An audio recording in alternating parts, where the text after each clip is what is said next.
கர்த்தருக்கு ஸ்தோத்திரம். சங்கீதம் 95. கர்த்தரை கம்பீரமாய் பாடி நம்முடைய இரட்சணிய கண்மலையை சங்கீர்த்தனம் பண்ண கடவோம் வாருங்கள்.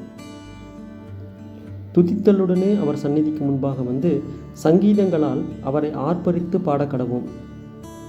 கர்த்தரே மகாதேவனும் எல்லா தேவர்களுக்கும் மகாராஜனுமாய் இருக்கிறார். பூமியின் ஆழங்கள் அவர் கையில் இருக்கிறது, பர்வதங்களின் உயரங்களும் அவருடையவைகள். சமுத்திரம் அவருடையது, அவரே அதை உண்டாக்கினார். வெட்டாந்தரையையும் அவருடைய கரம் உருவாக்கிற்று. நம்மை உண்டாக்கின கர்த்தருக்கு முன்பாக நாம் பணிந்து குனிந்து முழங்காற்படியிட கடவோம் வாருங்கள்.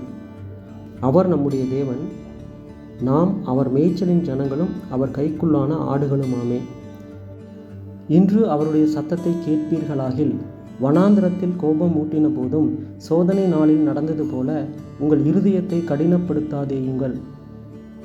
அங்கே உங்கள் பிதாக்கள் என்னை சோதித்து என்னை பரீட்சை பார்த்து என் கிரியையையும் கண்டார்கள். 40 வருஷமாய் நான் அந்த சந்ததியை அரோசித்து, அவர்கள் வலிவி போகிற இருதயமுள்ள ஜனம் என்றும் என்னுடைய வழிகளை அறியாதவர்கள் என்றும் சொல்லி, என்னுடைய இளைப்பாறுதலில் அவர்கள் பிரவேசிப்பதில்லை என்று என்னுடைய கோபத்திலே ஆணையிட்டேன். ஆமேன்.